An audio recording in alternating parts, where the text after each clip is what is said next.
in social studies, we are going to discuss how America has grown over the years, and we will also discuss islands that are American territories. They're not considered a part of the 50 states, but they are like American territories, meaning America owns them.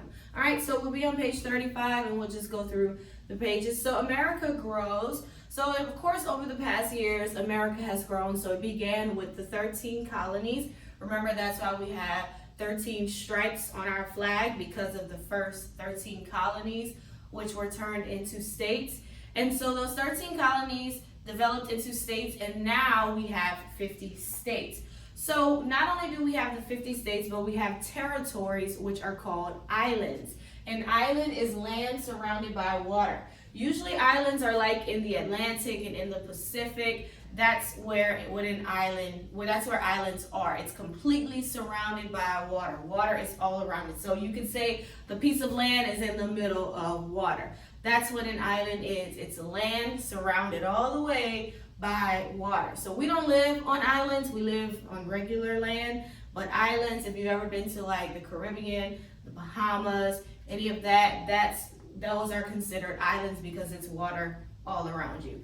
All right, so let's go to page 45. And you can look on your map and it shows you here, And so it has at the bottom on 35, that's Guam, American Samoa, Puerto Rico, and the Virgin Islands, and Hawaii is also an island as well, but Hawaii is a state, But these islands here, and so usually you'll find them like here, the Virgin Islands and Puerto Rico are here, but Guam and American Samoa is more in the Pacific, okay?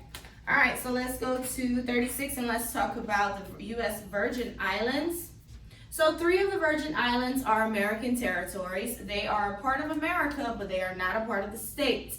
The Virgin Islands have warm weather and sunshine all year. So we are about to get into the winter season. Well, we technically are. It's December. So some of you may have seen snow. Some of us, it's starting to get really cold. Well, in the Virgin Islands, and pretty much every island, they don't experience cold weather like this. It's pretty much warm and sunny all year. So that's why a lot of people go there. They go visit on the beaches. It's beautiful there, especially if you live in a state where it snows all the time. This would be a good place for you to go and get a break from the cold weather, because it's beautiful there. It's sun is shining. It's warm year round. And of course, you could go on the beaches and you could snorkel and scuba dive. And so that's why the islands are a beautiful place to visit, because it's beautiful year round and they have beaches. And so it's just nice.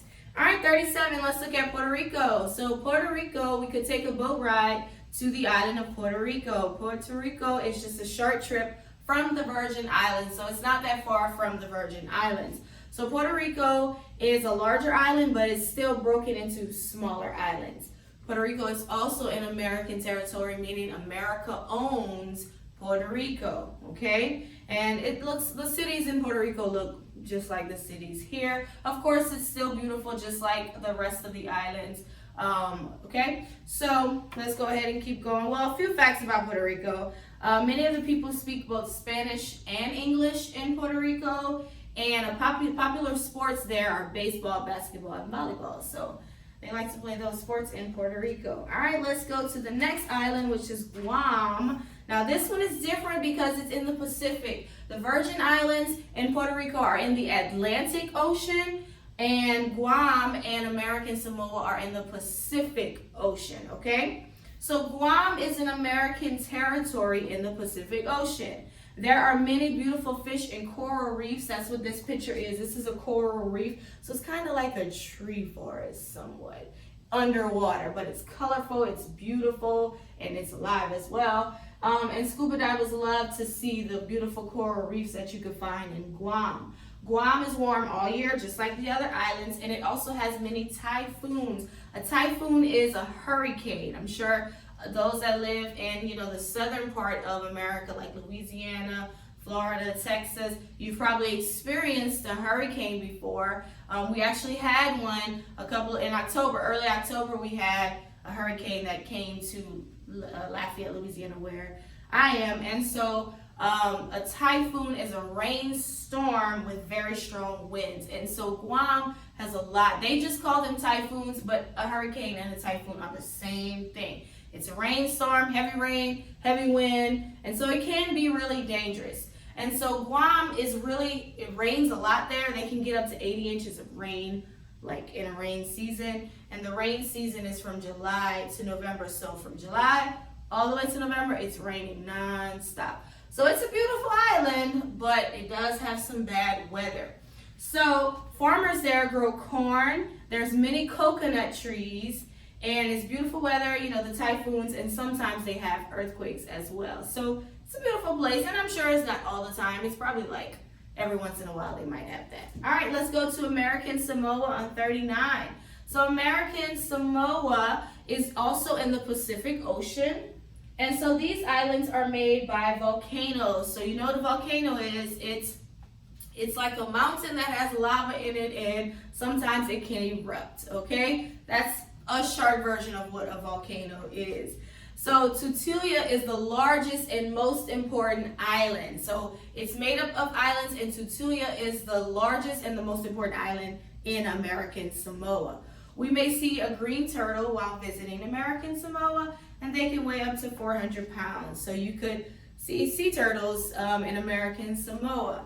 Okay? All right, so let's keep going on page 40. So we're going to discuss the ways that America has changed. So we have the islands now that are owned by America, and then America has changed. So, of course, it started with the horse carriage, you know, that would pull people if people wanted to travel. First, people started walking. Then they, you know, discovered horses can be used to pull them. Then the car was invented, and now we know that's our common way of traveling, right? Most of our parents have cars, and so that's how we travel. Now, when groups of people travel, so they did have the horse carriage at first. Now we have subways like in New York and in Washington, D.C. We have trains that can take us, and we also have buses. So now groups of people can travel, many, you know, a lot more people. Because right here, it looks like maybe I'm going to say like 4 or 5 people could travel at one time. But on this, it could be hundreds, right? So let's go to 42. So this is also Americans used to carry supplies in covered wagons. This is how they, you know, sent supplies to different places. Now we have 18-wheelers that can carry supplies that I'm sure you've seen, like a Walmart or a Target 18-wheeler before. They're bringing products to certain stores. And so then we also have trains that carry supplies as well. Also, boats have changed. We had this type of boat. That's probably what the Pilgrims came on. And then we have ships like this now. If you've ever been on a cruise before, these are the types of ships. And then trains have changed over time. They started like this. Now they look a lot different. And then air travel started with the hot air balloon. Then the first plane was invented, but that plane could only carry like 1 or 2 people at a time. So now we have these kind of planes that can carry like 100 or more, whatever, people at a time. And so I'm sure you've traveled on an airplane before. All right, let's go to 44 and talk about how America has changed with the way that we communicate. So the Native Americans began with smoke signals. So they would light a fire, and they would put a, you know, pass a blanket over, which would cause smoke, and that's how they communicated with one another, like especially like in a forest, you know, to find where someone is.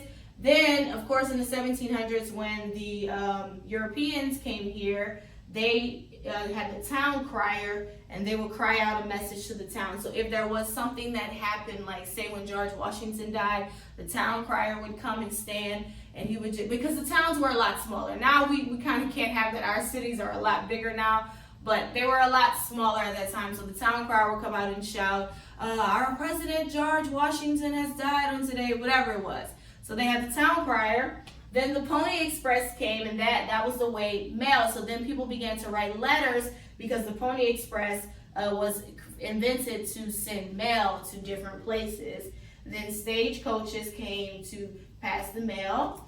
And then now we have telephones. We can just call each other. We have newspapers. If we need to find out the news, we can just log on or read in the newspaper. We have the mail truck, which I'm sure you've seen the mail truck before in your neighborhood delivering mail, and most of us get mail every day now. Whenever they had the Pony Express and the stagecoaches, it would take a while for them to get the letter. But now someone can write us a letter today, and we could get it by like Friday or Saturday.